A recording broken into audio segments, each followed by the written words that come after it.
தான் மட்டும் மதுரை நகருக்குள் சென்றான். பாண்டிய மன்னனின் மனைவி கோப்பெருந்தேவியின் சிலம்பு உடைந்து விட்ட நிலையில் அதை சரி செய்து தர சொல்ல அரண்மனை பொற்கோளரிடம் அரசர் கொடுக்க பொற்கோளன் அதை களவாட அச்சமயம் கோவலன் சிலம்பு விற்க வர பொற்கோளனின் சூழ்ச்சியால் கோவலன் கொலைக்களத்தில் கொல்லப்படுகிறான். தன் கணவன் கொல்லப்பட்ட செய்தி கேட்டு கண்ணகி துடிதுடித்து போனாள். தன் கணவன் கல்வன் அல்ல என நீதி கேட்டு வாதிடும் நிகழ்வே இம்மேடையில் அரங்கேற உள்ளது. நாம் அனைவரும் கண்டுகளிப்போம்.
காட்டுவாயா? Maybe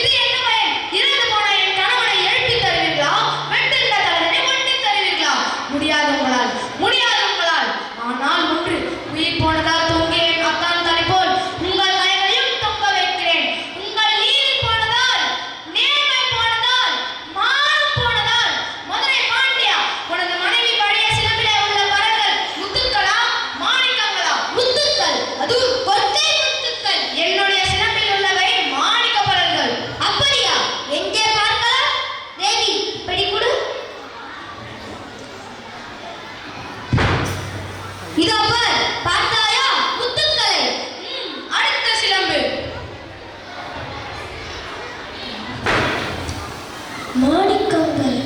மாணிக்கங்கள் அல்ல, ரத்தத் துளிகள். தர்மத்தின் கண்கள் வடிக்கின்ற ரத்தத் துளிகள். பாண்டியா, உனக்கு இன்னும் சந்தேகம் இருந்தால் இதோ என்னுடைய மற்றொரு சிலம்பு. மாணிக்கங்கள். அமைச்சரே, அரும்பெரும் சான்றோர்களே, இதற்கு என்ன பதில்? தாய் தொங்கி விட்டதா? நீதி கவிழ்ந்து விட்டதா? வாயெடுத்து விட்டதா? நெடுஞ்செழிய பாண்டியனின் ஆழம் வரம் திறன் அத்தனை மண்ணோடு மண்ணாக கலந்து விட்டதா? ஐயையோ, ஏன் இந்த வாட்டம்? தமிழகம் சிரிக்கிறது பாண்டியா. உன் நீதி வழங்கிய செய்தி கேட்டு யானை சேனை ஆயிரம் ஆயிரம் படையெடுத்து வந்தாலும் அண்ணாது கணக்கியாமல் படை நடத்தும் அந்த வீரம் எங்கே? கம்பீரம் எங்கே? வெற்றி திருப்பாடி எங்கே? எங்கே? எங்கே? மன்னா, மாசுபாடரும் மாநிலங்களும் நீதி வழங்கிய உனக்கு செவ்வாழதற்காக, பாதகம் புரிந்த உனக்கு மணிமுடி எதற்காக? வேந்தர் குலத்திற்கு இழிவு கற்பிக்க வந்த உனக்கு வெண்கொண்ட கொடை எதற்காக? தேவையில்லை. அழு அழு, என்னை காலமெல்லாம் மழ வைத்த காவலனே அழு. என் காதலனை, என் கண்ணாளனை, என் கண்ணிருந்த மணவாளனை துடிக்க துடிக்க கொன்றுவிட்ட பாவி, அழு அழு, நன்றாக அழு. கண்ணகி, உன் கணவன் கல்வன் அல்ல, கல்வன் அல்ல. ஆராயாமல் அவசரத்தில் கொன்றுவிடுக அவனை என்று ஆணையிட்டனே. நானே கல்வன், நானே கல்வன். தமிழே, தாயகமே, என் தாயே, என்னை மன்னித்து விடம்மா, என்னை மன்னித்து விடு.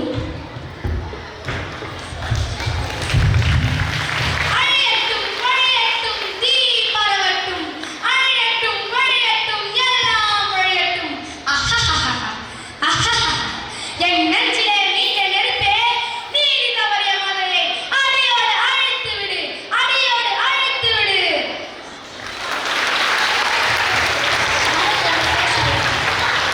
தன் கணவன் கல்வன் அல்ல என்று இந்த உலகிற்கு நிரூபித்துவிட்டு கண்ணகி மலர் நிறைந்த வேங்கை மரத்தின் அடியிலே சென்று நின்றாள். கோவலன் இறந்து 14 நாட்கள் கழிந்திருந்த நிலையில் வானுலகத்திலிருந்து தேவருடன் கோவலன் வர அவருடன் கண்ணகி புஷ்ப விமானம் ஏறி வானகம் நோக்கி சென்றாள். நன்றி, வணக்கம்.